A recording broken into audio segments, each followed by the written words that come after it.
Like yesterday, we recorded and we weren't actually looking at each other, and for me, that's like we're getting into radio land. Let's get a studio. Guy, you go into that booth, and we can, double track you. Or is it like having sex through one of those holes in a toilet wall? Yeah. When did you last do that? What do they call them? Glory holes. The glory hole. Man, the glory hole. Yeah, I've never done that. I've never done it. I've done some stupid things in my life. That's fucking stupid, because someone could just lop your knob off on the other side, and what could you do? I thought what you could do... Scream. ...is you could cut one of those holes in, and when someone puts their knob through, you could be ready with a couple of cable ties and just whip the cable ties on, and then just run off. What do you mean put the cable ties? What are you attaching it to? Their knob. But why do you want to put cable ties on the guy's? Because when the knob comes through, you just put cable ties on it really quick. And then what? And then run away. And what? And they can't pull the knob. They back can't pull their knob back through because it's cable ties. Okay, right. Okay, that's what. Is that evil? No, definitely not evil. Definitely not evil. It says something interesting about you, Paul. It's raising some issues here, which maybe Dr. Kenaway should you should give a few words to me. I have another bad thing about being in toilet cubicles, which is really bad, and I've had it for years. I've just about got over it now, which is when you sit down on the loo in a toilet cubicle and you look up. You know that the doorknob is exactly at forehead height, right? Yeah. And for years and years and years, I had to kind of like, if I was doing something in there, I had to kind of curl up a little bit or go to one side, because I had this. It used to happen like doom, doom, doom over again. I used to imagine that someone came to the door and kicked the door really hard, and the doorknob flew straight into my forehead and concussed me. And I had this pathological fear of it. Why is that, Dr. Kenaway? I wonder why. I guess you just brought up in a more violent sort of place than I was, because I've hardly ever seen a door kicked in my whole life. Have you not? No. And I just don't feel threatened as I walk around. In fact, if anything, I have a dangerously sort of benevolent view of the world, and I think that I am invulnerable, and I can go into places. Sometimes I think, I know that other people would say that's a bit inadvisable to do that, but I just feel a bit protected, whereas you feel vulnerable. You feel you're under attack, but your character, I can see, would attract that kind of behaviour. If someone knew you were in there, I could well believe it happening. Your only hope is that they don't know which one you're in.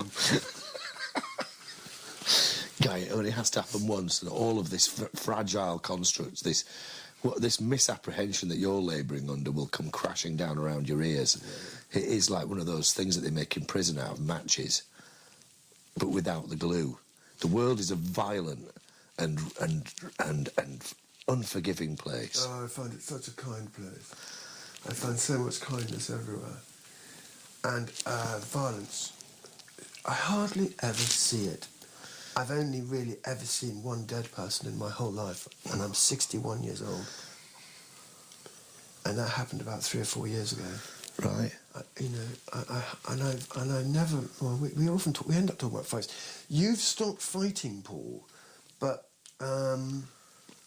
you were a very fighty person, and since you've come to the country, in fact, I remember you coming here. It was a celebratory day in Glastonbury. So was it Samhain or was it? It was Samhain. Yeah. Was it Samhain? And you came dressed as a crusading knight. No, I had a black cloak on. No, didn't you have something else stupid underneath? Eleanor had a crusader's cross on hers. Across St John, yeah. Mm.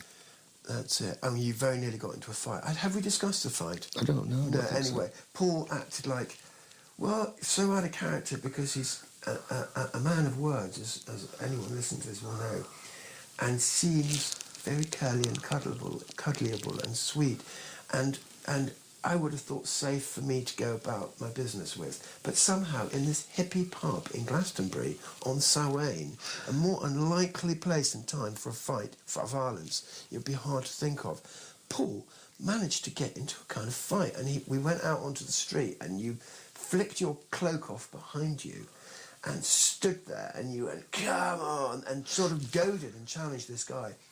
And I didn't know you incredibly well. No, he was shouting that at me. I was there, Paul. I decided not. I was not putting up with it. He was not.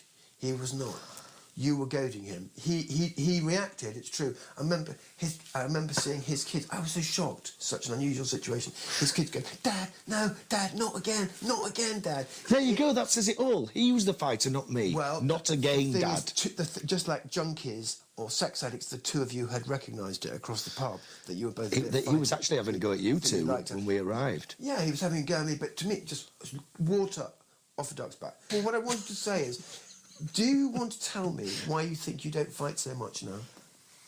I don't understand the question. Well, why is it that you're not so fighty now? I don't fight. I'm not a fighter.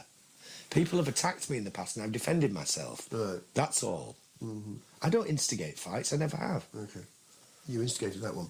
Anyway, That's just not even true. I was fucking there. He was Why am I going to lie? He followed me out of the pub and was squaring up to me. And When someone follows you out of the pub, you smile and you just walk on by. If you don't, you're instigating. he was being held back by his relatives. And he was screaming and shouting, and that's why I dropped my robe, because I thought if he jumps me and I've got this on, I've got no chance. I can't get a punch in. It was like a Quentin Tarantino when he flung your robe off, rather. And he said, "Come on then." And we're in a hippie pub in Glastonbury, and you're treating it like Leeds town centre at 2 a.m. It's like it's so out of place, and the whole thing is so bizarre. Anyway, I led you away, and I did think then, you know, that Paul Fry, I'm not certain I can be his friend. I definitely thought that. Did you? Yeah, I definitely did. I thought, I don't want to go out with people I get into fights with. That's just a red line for me. Because you're scared. Yes. Oh, God. You don't have to be scared when you're out with me. You don't. It's not Paul. I'll get them for you. And it's not a matter to be. It's not a matter to be, you know, to be sympathetic about being scared. I am not fighting. It's right to be scared in a scary situation. What's wrong is if you're scared when you're just walking through a park. I'm not Then it's fight- poor guy. But I'm I'm not scared of that fighting. situation. Okay, fine. When you just said it anyway. What did you say? You said, "How come you're not fighty anymore?" You do seem to be a bit less fighting. Because I'm not fighty anyway. Okay, right. You know, I'm a lover, not a fighter. I know that's what people say, and I really am. You're fucking both. I'm not. I will fight. Why it has to be one or the other anyway? One has to be prepared to fight if it's necessary, but one also has to bear in mind that if it can be avoided, it must be avoided. That is what I live by. Let me tell you something categorically. That thing that we went through on that night with Jordan Pilgrim could be avoided so easily. So that your little dictum, if it can be avoided, it should be avoided. Don't refer to it as my little dictum. It's a total bollocks when it comes to your behaviour. Don't talk about it as a little dictum. Well, that's what it is. Because that's just pure bullshit. you know, and I Irish. both, It's your Irish you both nonsense. You know, and I know. Never a fighter. It's so to romanticise violence like that is, I find, despicable, and it's a red line. If you ever hit me on this podcast, that's it. Over. Come here. I promise you, Paul, I'm not doing this if you hit me. I'm putting up no defence. Well, I'm going to make it a good one then. Ow! Look, that didn't hurt, did it? No, it didn't hurt. Well, but look at that, it's horse wine. Well, what about, all right then, because you're a big fan, aren't you, of Papa Hemingway? Yeah. He was a street fighting man. He doesn't strike me as that kind of man. Well, he was, I'm afraid. Really Dukem. Yeah, he'd like to get amongst. He'd like to mix it up. Right, yeah. So... Well, I don't think it's a very you're very double standardised. Yes, because I'm a hypocrite. I've never explained that to you. No, obviously not effectively. Maybe I don't believe you. I'm not a hypocrite. I don't believe you when you say things like that. Trust me, I am a hypocrite. And it's perfectly okay to abhor all fighters but love Ernest Hemingway. So can I also say one thing to you then? What would it take for you to actually fight back? Nothing. Oh, well, I mean, obviously, some hypothetical situation could definitely be devised in which I would fight back. There you go. It would be quite hard to find it because I would always feel that there's more to be gained by not fighting. Have you ever heard of someone called Mahatma Gandhi? Does he ring a bell at all? Presumably, he doesn't get anywhere near your consciousness. Jesus Christ. He's the kind of fucking weakling that gets nothing done, isn't he? Because he didn't. If he had only put his fists up, How many died? That was nothing to do with him. It was nothing to do with him. No, that was to do with it was he who said we must not partition. The reason Mahatma Gandhi is not the first president of India was because of the partition. He said, if you partition Pakistan and India, I will not be the leader. Well, he was right about that, wasn't he? He was totally right. And who knows what would have happened if it was one country. But that was in fact, considering it was a sectarian decision, though, wasn't it? well, because the Pakistanis said we're not going into the parliament. And because the Pakistanis naturally were scared that they would always be in a minority in Northern Ireland on a very, very, very large scale. And so it was really it was the Brits totally who said, right, okay, we better have Muslims to the left and Hindus to the right. But who knows if that hadn't been put in? But they would still have had a Hindu. They would have had a Hindu leader in Gandhi. They would never have accepted it. Well, that was it, and he said, "You can trust me. I'll look after you all." And he had a good record on being an extremely good man. But we know that there would have been trouble. Yeah, eventually, like when what's his name died in Yugoslavia. Look what happened there. He held it together, one man. What was his name? Oh, he was Tito. Tito, yeah. Marshal Tito. And then when he had held that it, American first name. I know, wasn't that his rank? Oh.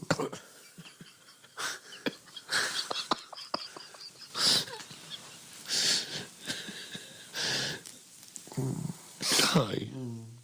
Anyway, what's your point? So violence never gets you anywhere? Well, is that your point?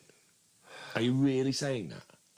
That is ridiculous. No, hold, will you just back off? I mean, what a statement. Just slow down and let me just think about it. I can't think of any time when it would improve. Then why are you stopping at nuclear weapons? Let's just disband the army. We obviously don't need it. Well, I would be on for that. As long as we then put all the money not into health, into education. So in other words, you would be up for... I'd have put all that money into completely dismantling all the security forces? Yes. All of them? Yes. Police as well? No. Oh, so we need the police? I'd beef up the police, yeah. So what about them? Shall we take their truncheons away from them? And their tasers? And their pepper spray? Because they're all pretty violent things, aren't they? Yeah, well, I think that we're allowed that violence. Oh. Yeah, I think we're allowed that violence. So if somebody else is doing the violence for you on your behalf, you're allowed to overlook that then? Yeah, I mean, I think that a really good policeman probably doesn't use violence very much, and I think a bad policeman probably uses violence quite a lot.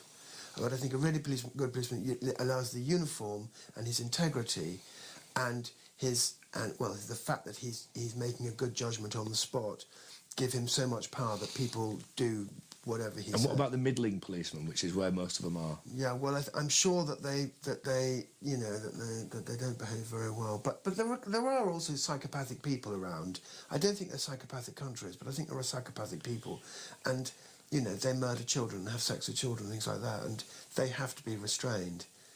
That's not really. We're not really talking. That's a kind of an extreme argument. Or killed. Yeah, and also... What's this anyway, the fucking moral maze?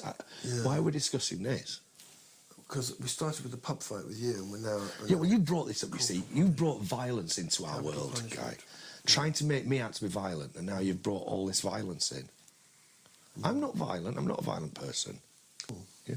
So, to go on from there, then, do you think, when the hippies and everything, and they had that summer of love, and they said, what we can do now is we can spread the idea of love and put flowers down the end of the gun barrels and turn our swords into ploughshares. And all we have to do is communicate with each other properly, and the world will become like a paradise, like on Star Trek when they beam down to the planet's surface and they're all wearing robes and live in a giant library. Do you think that's possible? No, well, I think humans are just too turbulent to live in a giant library dressed in robes. Someone will start kicking off and making trouble.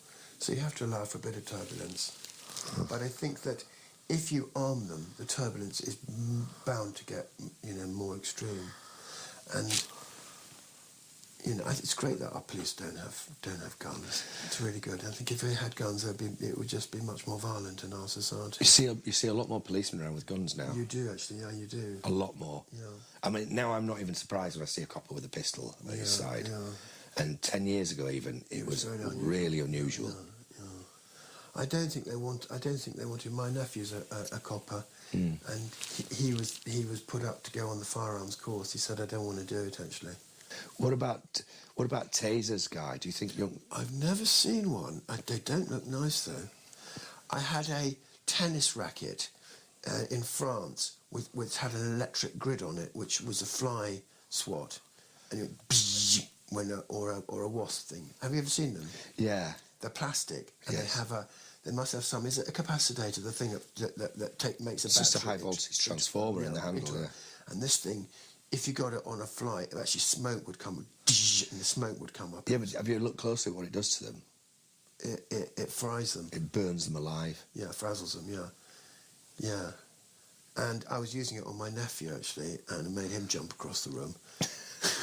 I've got a pen somewhere where you click the end of it, it gives you electric shock. It's such a hoot. Because you can make a taser really easily. I have a toaster. No, out of a capacitor and a small high voltage generator.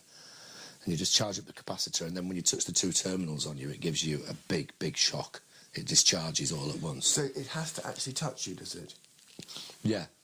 It's funny, for some reason I understand that, but I was under the impression that I saw them being given from a bit of a distance. And they fire it at you. Yeah. Well, what happens then is it fires two prongs with wires on them. Okay, right. That's exactly what it is. Yeah. And then you go, and it really does. It can stop your heart. Yeah. Have you noticed the proliferation of these do-it-yourself heart start kits which have arrived around the place? Do-it-yourself defibrillators. What a defibrillator is? I live in a really rural area, and on my road there are 3 defibrillator stations on one road. I've noticed them as well. It's stupid, isn't it? Fucking it's stupid. Fear. It's fear. How much money is that costing? And it's just fear. And what's going to happen if some old lady just passes out and then they get the defibrillator on her and kill her with it because they don't know what they're doing? Because if your heart's already going and you use it, it can stop your heart. What is it? It's like a taser.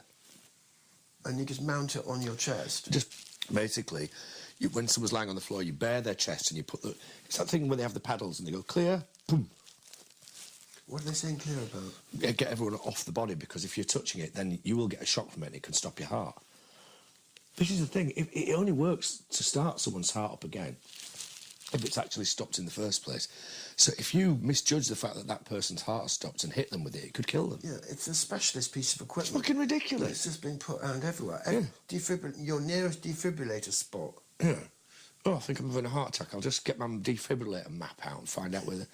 And apparently this is because they can't get to you in time. I'd like to know which company made those defibrillators. Absolutely. And then got it into the council rules and regs that you have to have a defibrillator every 25 yards. Yeah, I mean, how much money are they making out of that? Yeah. And how many of them are used? It's always... It's a total scam, isn't it? Fucking scam. It's like, it reminds me of those things that you see periodically, like those... Do you remember those telephone kiosks that appeared for a while that had a blue M on them? They didn't have an enclosure, they were just kind of out in the open, and they proliferated everywhere. And then you started seeing them with the tops torn off, and they were all broken up because they were already in the backwash of the wave when they were produced, and so they didn't last very long. By the good old Brits, as a sort of, men up, still literally using a drawing board. We spend most of the time going back to it. Yeah. But I think it's going to be like that, those defibrillators. I'm amazed no one's nicking them. There's a slight, I think, it's a bit like vandalising a Pelican Crossing or something, It's not a good thing to do, but I just think it's a matter of time before the more enterprising members of the community realise the resource that's there. Yeah, but so what could you use it for? For cooking? No, just for electrocute the animals with, or... Why would you want to electrocute animals? To kill them. Right. Oh, actually, I want to kill my sheep. Burglar alarm. You could use it as a burglar defence unit. Right. Wire it up to the door, So when anyone tries to come in through the door, they get a nasty jolt off This it. could go badly wrong. Well, they're there. As This with- is the as thing. with- as with most Guy, home these things are security. all over, and they're in a cupboard, and you can open a cupboard and pull this thing out. And if I walked up to you and zapped you with it, it might well kill you. Health and safety gone mad. Yes, it is. It's health and safety gone mad. But soon it won't matter because we're going to be... Elon Musk has created an interface now, he says, which allows you to connect your brain to a laptop. Because he said that that what we need to do now is cyborg ourselves, because if we don't cyborg ourselves, the AI will overtake us and destroy us. So the only way we can actually stop the AI from superseding us and phasing us out, just like the old technology we were talking about. So we become a cybernetic organism, and we live in symbiosis with the AI. Yeah. What about we just leave the phone at home and go for a walk? Well, what about we just don't give... What's Elon Musk going to do to stop me doing Because that? the AI is going to change it all. What, to stop me having a walk? How's it going to do that? You won't even know if you're walking anywhere real or not. Bollocks, I haven't got any electronic equipment It on will me. fuck you over. It'll find a way of getting in, and it will project something, and you won't even know if what you're looking at is real. No, Paul, this is I can't talk. It's true. It's not. Guy, it's called augmented reality. Well, I take the plug out, whatever I've got he's put into my head. What have you got there? What's there? How many of these have you got lying around? How many phones have you got? What's going on in here? What's all this here? This is all Wi-Fi broadcasting across the air. Do you know what's going on with that? Yeah, it's a printer. It's fucking useless. No, but no, the Wi-Fi system. You are connected here in this house, and you've got machines that can observe you and listen to you in every room. Yeah, but still, I just think you underestimate the power of the simple life, and just how easy it is to get away from all that. This is the man whose phone's buzzing all the time, and who's just spent half the morning checking how many people are listening to the podcast. Oh God, after this one, probably. I mean, how do you think we get the podcast to people anyway, Mr. Simple Life? Yeah, but we don't take over their lives and turn them into robots. They're just human beings. We're just part of it, Guy. We're just cogs in a wheel. You're not. There's going to be soon, what will happen is, it could happen that the AI gets really clever and starts to eliminate people and just make models of them. You can't eliminate me, Paul. It could eliminate you, Guy. How could it eliminate me? You would then say... By driving an automated Tesla car into you when you're coming out of Waitrose. Okay. So then someone would say, these Tesla's cars, they're dangerous. Unplug the lot of them. Just unplug the lot of them. Okay? But what if the AI won't unplug them? You just go round with a knife and you knife their tyres. Have you not seen Demon Seed when that computer gets Julie film. Christie up the duff and it won't let her out of the house and she has some mechanical baby? To me, it's just an adolescent fantasy about Elon your Musk's- mothers, about your... Look at Elon Musk. I know. Are you really going to take advice from that man about... He invented PayPal. That's the level of intellect that you're dealing with here. A man who invented an accountancy system. That's all he is. And then he's just a little boy with a lot of money, and all his fantasies are so like they come from a room upstairs with music coming behind the door. You know what I mean? He was even smoking pot on the telly the other day, wasn't he? He is a bit of a dick, isn't he? Yeah, of course. Elon, if you're listening to this, mate, don't be a dick. I bet you Elon's listening to this now. Don't you? Well, not very much money, No. to be honest with you. Anyway, Elon, Guy says you're a dick. No, I don't. Like I say, you're a little adolescent boy, and his warnings about the future are not to be taken seriously. For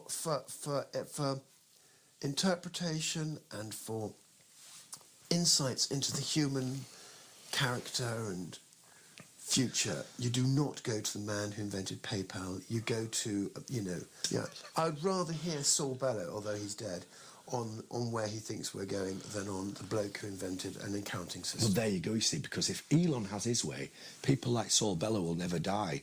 We'll upload them into the cloud machine, and they will be there for all eternity for you to communicate with.